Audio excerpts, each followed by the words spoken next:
I signed the contract with a trembling hand, and Marcus didn't even try to hide his smile. There, I said, my voice small, broken. It's all yours, every word I've ever written. Are you happy now? He didn't answer. He was too busy flipping through the pages, his eyes gleaming as they skated over the clauses that gave him complete ownership of my entire literary catalog. 23 novels, 15 screenplays, the fantasy series that had sold 40 million copies worldwide, the trilogy that Netflix had just optioned for $200 million. All of it, signed away. His mistress, my former best friend, Vanessa, stood behind him with her hand on his shoulder, that perfectly manicured hand with my grandmother's ring on it, and she actually laughed. I told you she'd cave, Vanessa said. She always does. I wanted to claw her eyes out. In my first life, I had. Or tried to. That's how I'd ended up at the bottom of our apartment building's stairwell with a broken neck, while they told the police I'd been drinking, that I'd been unstable, that my career failures had driven me to paranoia and delusion. But that was 6 months ago, and also 30 years from now, because I'd died on that stairwell, and then I'd woken up gasping in our bed, my 35-year-old body restored, Marcus snoring beside me, and 6 months stretched ahead before the night he and Vanessa would push me to my death. 6 months, the same amount of time as the contract is effective immediately? Marcus interrupted my thoughts, his lawyer's instincts finally kicking in as he squinted at the fine print. Yes, I whispered. I just want this over with. The divorce, the fighting, all of it. Take the copyrights, take everything. I'll disappear. You'll never have to see me again. It was exactly what he wanted to hear. In my first life, I'd fought him for 3 years, spending everything I had on lawyers while he systematically destroyed my reputation, stole my unpublished manuscripts, and gaslit me into looking like an unstable shrew. By the time he killed me, nobody believed a word I said. This time, I was playing a different game. And the renewal clause? His lawyer asked, the weaselly little man who'd helped Marcus forge documents in my first life.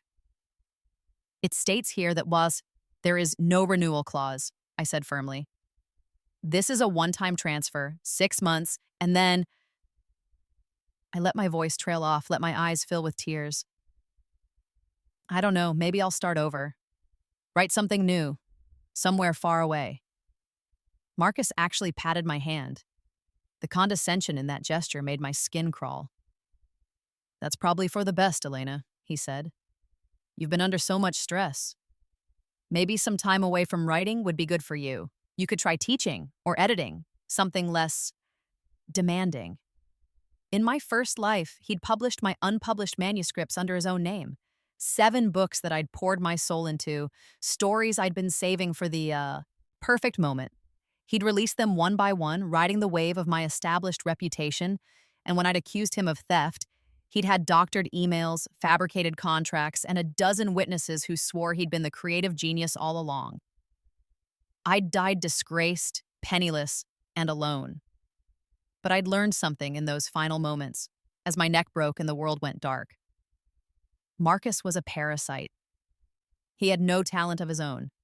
Every word he'd written had been mine.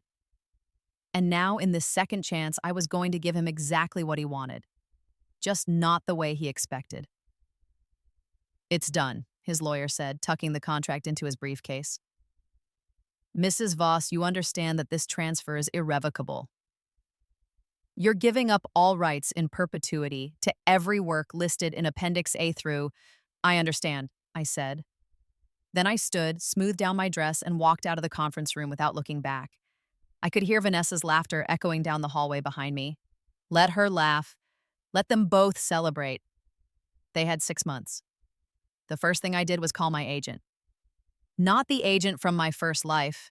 Richard had sold me out to Marcus within a week of the divorce filing, feeding him privileged information and helping him build his case that I was creatively bankrupt. No, I called Sarah Chen, a junior agent at a smaller firm who, in my first life, had sent me a rejection letter so kind and detailed that I'd kept it in my desk drawer until the day I died. Ms. Chen, this is Elena Voss. I know you don't represent me, but I have a proposition. There was a pause, then... The Elena Voss? The Elena Voss who wrote the Shadow March series? The same. I need representation for a new project, something completely different from anything I've done before. And I need someone I can trust, absolutely. Another pause. Longer this time. I'm listening. I can't use my name.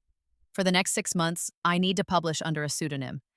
After that, I smiled, even though she couldn't see it. After that, the world is going to learn the truth about Marcus Voss. Sarah was smart. She didn't ask questions she didn't need answers to. When can we meet? Today, and bring the toughest contract lawyer you know. We're going to war. Marcus had made one critical mistake in my first life. He'd gotten greedy. He hadn't just published my 7 unpublished novels. He'd used them to launch a production company, signed deals with streaming services, built an empire on my words. By the time I died, the Shadow March series alone was generating $50 million a year in revenue, and he'd kept every penny. This time, I was going to let him do it all over again. But with one crucial difference. In exactly 6 months, that contract would expire, and every single copyright would revert to me. It was there, in the fine print, buried in Section 47, subsection C, paragraph 12, a standard sunset clause that his lawyer had glossed over, because they were so excited about the immediate transfer. The contract granted Marcus exclusive rights to my entire catalog for a period of exactly 182 days, with no option for renewal or extension. After that, everything came back to me automatically. I'd written the contract myself, paid cash to a lawyer 3 states away to review it, and made absolutely certain it was ironclad. Marcus would have 6 months to build his empire on my words, and then I would take it all back, but only if I survived the next 6 months, because I knew exactly what was coming. The first month was the hardest. I moved out of our penthouse apartment and into a tiny studio in Brooklyn. I deleted my social media accounts. I stopped answering calls from anyone connected to my old life. To the world, Elena Voss had broken down, given up, and disappeared.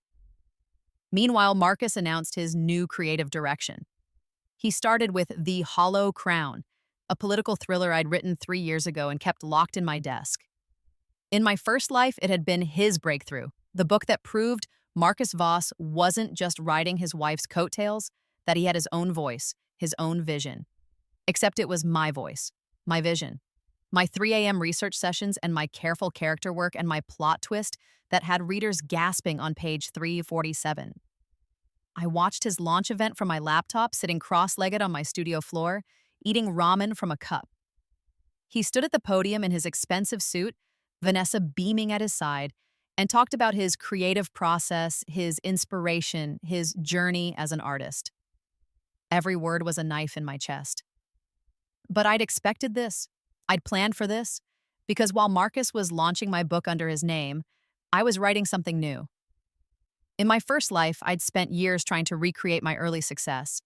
The Shadow March series had been lightning in a bottle, a perfect storm of character, plot, and timing that had resonated with millions. After that, everything I wrote felt like a pale imitation, like I was chasing something I'd already caught. But I'd been wrong. I hadn't lost my talent. I'd just been writing the wrong stories. Marcus had stolen my voice, but he'd never understood it. He saw my books as products, as intellectual property to be exploited. He didn't understand that every character I wrote was a piece of my soul, that every plot twist came from genuine emotion, that the reason readers loved my work was because I'd bled truth onto every page. Now, with nothing left to lose, I wrote the truest thing I'd ever written. I called it The Parasite's Wife. It was the story of a woman married to a man who fed on her creativity, who convinced her that his success was their success, who slowly drained her until there was nothing left but a husk. It was dark and vicious and unflinching, and it was the best thing I'd ever written. I finished the first draft in 3 weeks. Sarah sold it in 2 days. "They're offering 7 figures," she said, her voice shaking with excitement. "For a pseudonymous author. Elena, they want to publish it in 4 months. They want to fast-track everything." 4 months. That would put the release date 2 weeks before my contract with Marcus expired. Perfect. "Tell them yes," I said, "but I have conditions." The conditions were simple. Complete anonymity until I was ready to reveal my identity. An aggressive marketing campaign that positioned the book as a devastating exposé of toxic creative partnerships. and a simultaneous release across print, digital, and audio. The publisher agreed to everything, and then I got back to work. Month 2, Marcus appeared on the Today Show. He talked about the hollow crown and his grueling writing process, and how he'd always known he had this story in him. The interviewer asked about me, about our divorce, about the rumors that I'd given up writing entirely. Elena is an incredibly talented woman, Marcus said, with that sympathetic smile he'd perfected. But the creative life isn't for everyone. It takes a certain resilience. I think she's finding her path, and I wish her nothing but the best. I threw my coffee mug at the TV.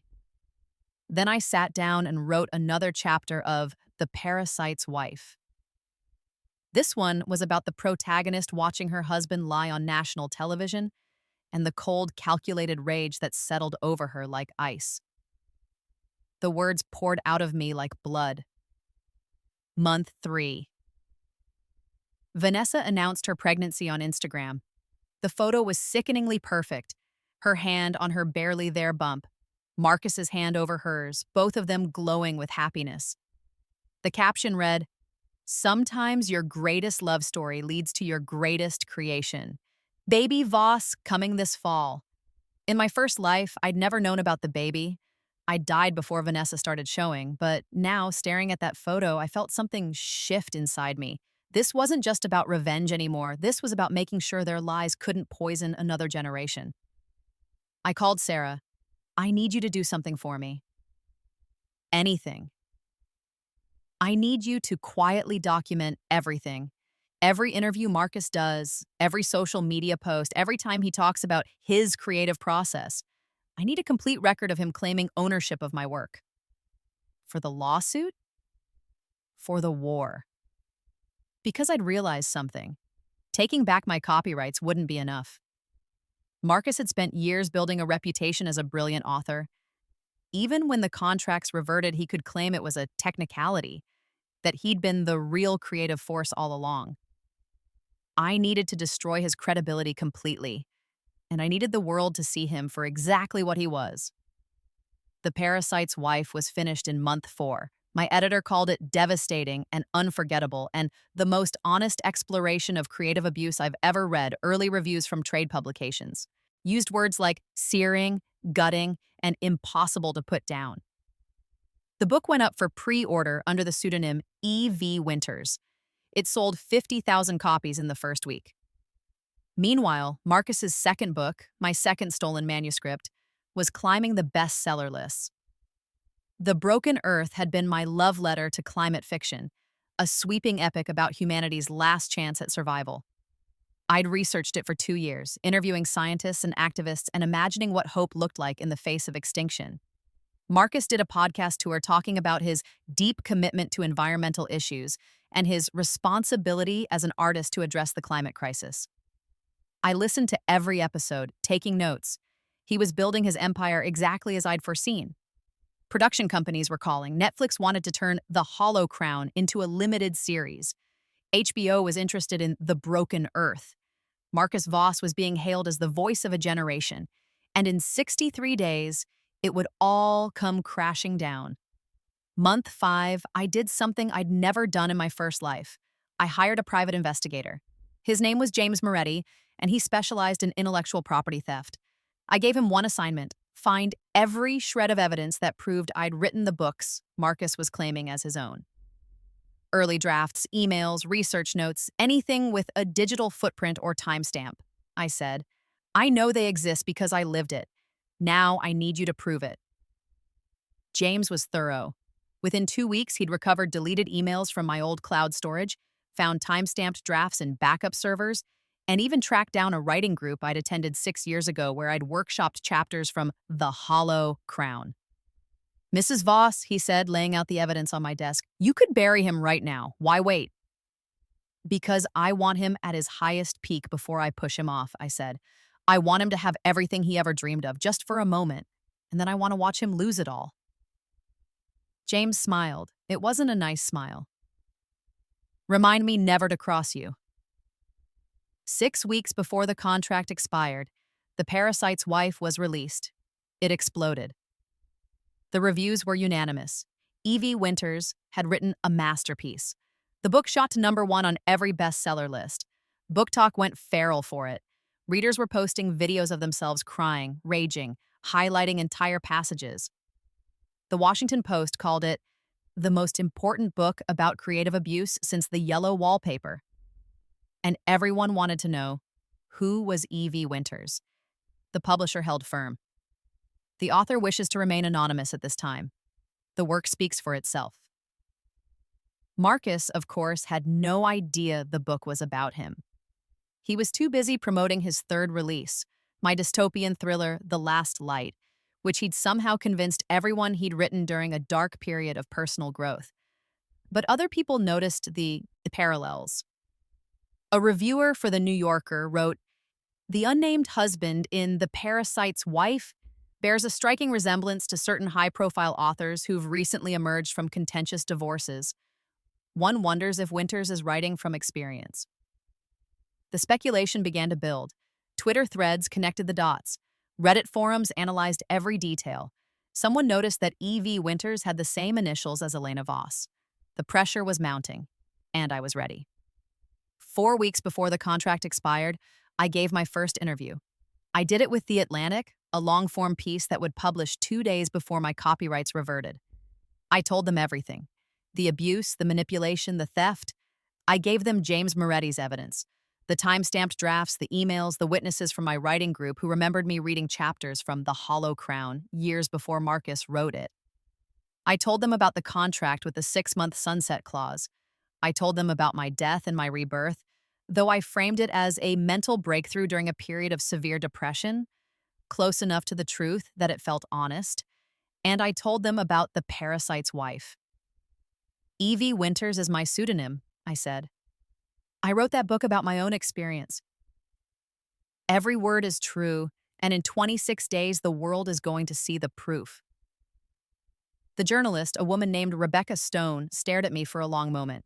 Then she said, "You know this is going to destroy him." "Yes," I said. "That's the point." The article was scheduled to publish on a Monday. Marcus's lawyer called me that Sunday night. "Mrs. Voss, I'm calling to inform you that my client intends to sue for defamation, breach of contract, and false. Your client signed a contract that expires in 26 days, I said calmly. At which point, every copyright reverts to me automatically. There's no breach. There's no defamation. There's just the truth. You signed over those rights in perpetuity. Read Section 47, subsection C, Paragraph 12. The contract explicitly states a 182-day term with no renewal option. You signed off on it yourself." There was a long silence. Then, That's not possible." "We reviewed." "You got greedy," I said. "You saw the immediate transfer and stopped reading. That's not my problem. That's yours." I hung up. 10 minutes later, Marcus himself called. I let it go to voicemail. Then I listened to him scream about betrayal, about lies, about how I'd tricked him, about how he'd make me pay. I saved the recording, just in case. The Atlantic article published at 6 a.m. Monday morning. By noon, it had crashed their website from traffic. By evening, every major news outlet was covering the story. The Parasite's Wife shot back to #1.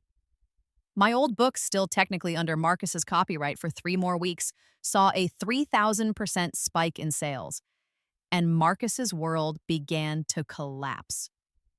Netflix put The Hollow Crown series on hold, pending clarification of rights. HBO pulled out of The Broken Earth entirely. His publisher issued a statement saying they were investigating the allegations and temporarily suspending publication of future Marcus Voss titles. The internet, of course, was merciless. Mar Voss is a fraud trended worldwide. Book Talk influencers deleted their positive reviews of his work. Bookstores pulled his titles from prominent displays. Someone created a website called marcusvossisaplagiarist.com that documented every piece of evidence I'd provided, cross-referenced with purchase receipts from readers who'd bought both his books, and my old work. The proof was overwhelming, but I wasn't done yet. 2 weeks before the contract expired, I held a press conference. I stood at a podium in a Manhattan hotel flanked by Sarah Chen and James Moretti, and I read a prepared statement. My name is Elena Voss. Some of you know me as E.V. Winters. Others know me as the author of the Shadow March series and 23 other novels that bear my name. And some of you, unfortunately, know me as Marcus Voss's ex-wife. I'm here today to set the record straight. In 182 days ago, I signed a contract transferring my copyrights to Marcus Voss. I did this intentionally. I did this knowing that the contract would expire in exactly 6 months. And I did this to prove once and for all that Marcus Voss is not an author. He is a thief. For years, he stole my work and published it under his name. In my marriage, he gaslit me, manipulated me, and undermined my confidence until I believed I had nothing left to give. He convinced the world that he was the creative genius and I was the unstable wife dragging him down. But I never stopped writing. I never lost my voice. I just needed to get away from him to find it again. The Parasite's Wife is my story. Every word is true. And in 14 days, when my copyrights revert, the world will see the evidence for themselves. Every email, every draft, every time-stamped document that proves beyond any doubt that the books Marcus Voss has been publishing are mine. I am taking back my words, I am taking back my name, and I am taking back my life. Thank you. The room erupted in questions, but I walked away from the podium without answering any of them. I'd said everything I needed to say. Marcus tried to fight it. Of course he did. His lawyers filed for an emergency injunction to block the copyright reversion. They claimed I'd acted in bad faith, that the contract was fraudulent, that I'd manipulated him into signing. The judge threw it out. Mr. Voss, she said, you are a lawyer yourself. You had representation when you signed this contract. The terms are clear, unambiguous, and legally binding. The fact that you failed to read the fine print is not grounds for relief. Motion denied. He appealed. That got thrown out too. With 1 week left on the contract, Marcus held his own press conference. Vanessa stood beside him, her pregnancy now visible, her hand protectively over her stomach. Elena is a troubled woman, Marcus said, his voice trembling with practiced emotion. I loved her. I tried to help her, but her jealousy, her inability to accept that I had my own talent, drove her to create this elaborate fiction. Yes, she wrote early drafts of some of my books. We were married, we collaborated, but the final vision, the real artistry, was mine. It was exactly what I'd expected him to say, which is why I'd already prepared my response. That night, I released the recordings. Hours and hours of audio from our marriage, secretly recorded on my phone during my first life, and miraculously still backed up in a cloud account I'd forgotten I had. Marcus talking about how Elena's too stupid to notice I'm using her drafts. Marcus laughing with Vanessa about how she actually believes I love her work. Marcus planning how to ease her out of the public eye once he'd stolen enough material to sustain his own career. I released all of it. And then I released the most damning piece of evidence. The original hard drives from my old laptop, complete with forensic analysis showing that every single book Marcus had published had been written by me, with creation dates years before he'd written them. The internet exploded. The Parasite's Wife became the fastest-selling book of the decade. My publishers announced they were rushing to reprint my entire backlist. Film studios started a bidding war for the rights to my story. And Marcus Voss became the most hated man in America. The contract expired on a Tuesday at midnight. I stayed up to watch it happen, my laptop open to the Copyright Office's website, refreshing the page until the registration's updated. At 12:01 a.m., every single copyright reverted to my name. 23 novels, 15 screenplays, the Shadow March series, The Hollow Crown, The Broken Earth, The Last Light, all of it officially and legally mine again. I took a screenshot and posted it to Instagram with a simple caption, "Welcome home." Within minutes, my publisher called. Elena, we need to talk about reprinting everything under your name, and we'd like to make an offer on your next 3 books, whatever you want to write. Name your price. The offer was obscene. 8 figures, complete creative control, a guarantee that my name would be on every cover, every advertisement, every piece of marketing material.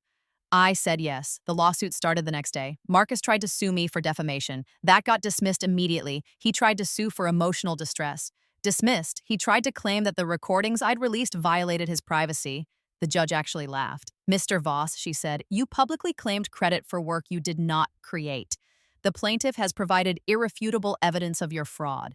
Your reputation is suffering because of your own actions, not because of anything Mrs. Voss has done. Case dismissed." His publisher dropped him. His agent dropped him. The production companies pulled out of every deal. And then the plagiarism accusations from other authors started rolling in. Turned out, Marcus had been stealing from more than just me. In the 5 years we'd been married, he'd collaborated with dozens of aspiring writers, always promising to help them get published, always taking their work and filing off the serial numbers. He'd been doing it for so long that he genuinely believed he had a right to it. The class action lawsuit involved 47 plaintiffs. Marcus lost everything. 6 months after the contract expired, I published my next book. It was called The Phoenix, and it was about a woman who died and came back to life with the knowledge of how to burn down the world that had tried to break her. It was rage and fire and triumph, and it was dedicated to everyone who's ever been told they weren't enough. It debuted at #1. The same week, The Parasite's wife won the National Book Award. I accepted the award wearing a red dress and my grandmother's ring, which I'd taken back from Vanessa after their assets were frozen in the bankruptcy proceedings. In my acceptance speech, I said, "This book is for everyone who's ever had their voice stolen. Take it back, burn down the world if you have to, but take it back." The standing ovation lasted 4 minutes. Marcus tried to contact me one more time about a year after everything fell apart. He sent a letter to my publisher. They forwarded it to me. "Elena," it began, "I know I can't undo the past, but I'm writing to you now as a father, as someone who's lost everything, as someone who just wants a chance to start over. Vanessa left me. I lost the house. I'm living with my mother. I can't get published anywhere. My name is poison. I have nothing left. I'm asking you, begging you for help. A statement of forgiveness, a word to a publisher, anything, for old time's sake. For the man I used to be, before everything went wrong. Please, Elena, I have a son now. I need to be able to support him. I need a second chance." I read the letter twice. Then I wrote back. "Marcus, you had a second chance every single day of our marriage. You had a second chance every time you could have told the truth. You had a second chance every time you stood at a podium and lied about creating my work. You spent all your chances. You don't get another one. The man you used to be was always the man you are now. I was just too blind to see it. You want to support your son? Get a job, learn a skill, do something productive for once in your life. But don't come to me asking for absolution. I'm not in the forgiveness business. I'm in the truth business. And the truth is, you're a parasite who fed on my creativity until there was nothing left. The only reason I'm alive today is because I found a way to cut you out of my life completely. Stay gone. Elena." I never heard from him again. 5 years later, I'm sitting in my home office in the Catskills, looking out at the mountains while I write my 15th post-Rebirth novel. The Shadow March series is being adapted into a massive HBO series, with my name in the opening credits as creator and showrunner.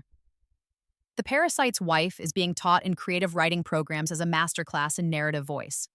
My backlist has sold over 100 million copies worldwide.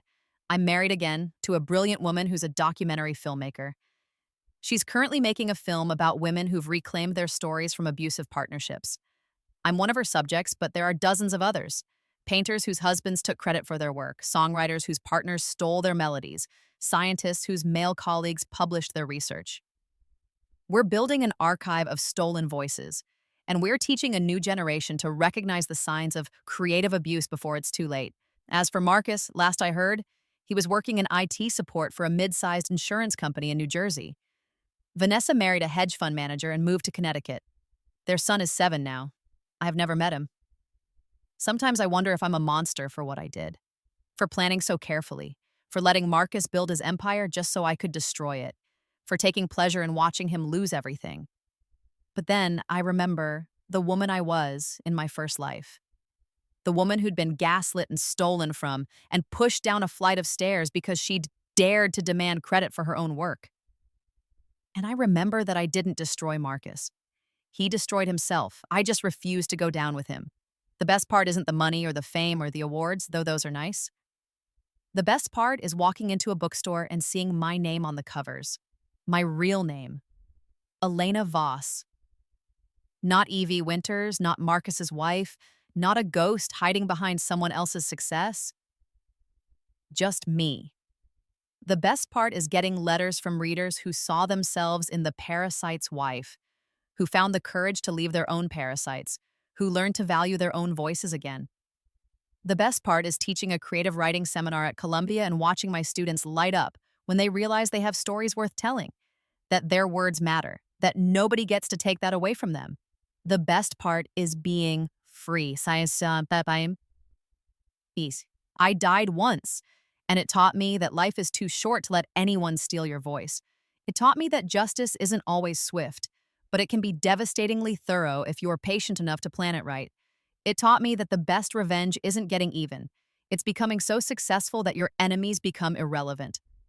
Marcus wanted to be remembered as a great author. Instead, he's remembered as a cautionary tale. And me? I'm remembered as the woman who burned down a thief's empire with nothing but the truth and a 6-month contract he was too arrogant to read properly. Sometimes late at night, I still think about that moment when I signed the contract, when Marcus smiled and Vanessa laughed and they thought they'd won.